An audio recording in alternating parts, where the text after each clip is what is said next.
Welcome to Pujiverse Cinema. Hello everyone, welcome to Pujiverse Cinema with me, Pujit Sakhamuri. Today in this video, we are going to discuss about the movie Bhakta Prahlada 1932 with all the details. 1932లో విడుదలైన భక్త Prahlada cinema Telugu cinema చరిత్రలో ఒక మైలురాయి.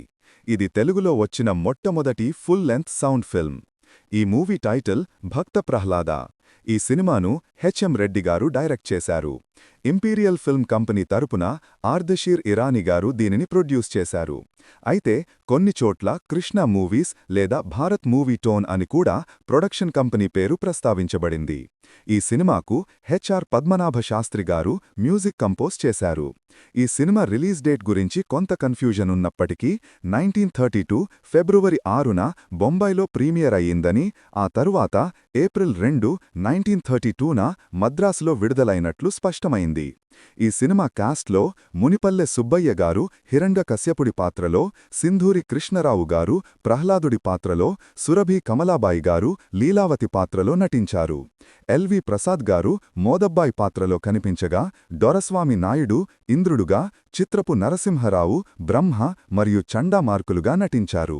ఈ cinema budget సుమారు 15,000 నుండి 18,000 వరకు ఉందని అంచనా.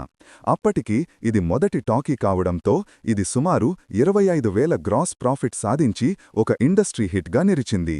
ఇక కథాంశం విషయానికి వస్తే, భక్త ప్రహ్లాద ఒక హిందూ పౌరాణిక చిత్రం.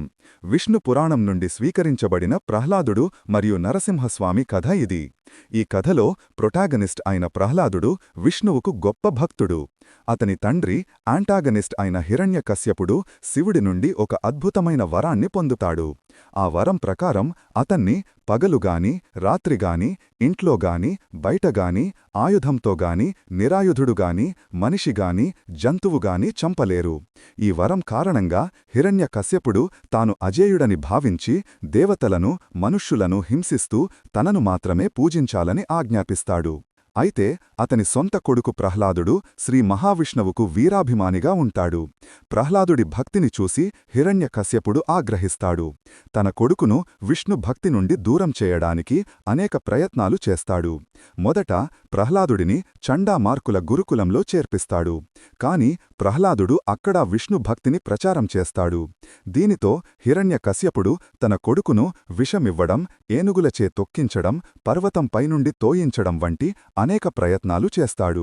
కాని ప్రతిసారి మహావిష్ణువు తన భక్తుడిని రక్షిస్తాడు.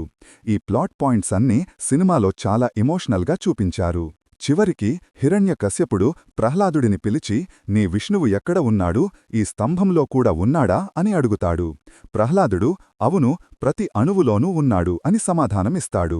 కోపంతో హిరణ్యకశ్యపుడు ఆ స్తంభాన్ని తన గదతో పగలగొడతాడు.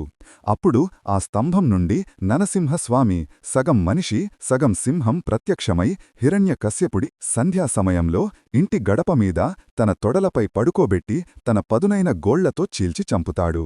ఇది సినిమా క్లైమాక్స్. ఈ విధంగా హిరణ్యకశ్యపుడికి లభించిన వరం యొక్క షరతులు ఏవీ ఉల్లంఘించకుండా విష్ణువు అతన్ని సంహరిస్తాడు.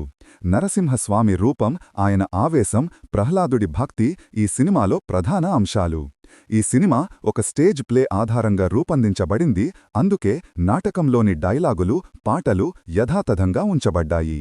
If you like the video, please like, share and subscribe to my channel Pujiverse Cinema and hit bell icon to get more latest updates of my videos. Welcome to Pujiverse Cine.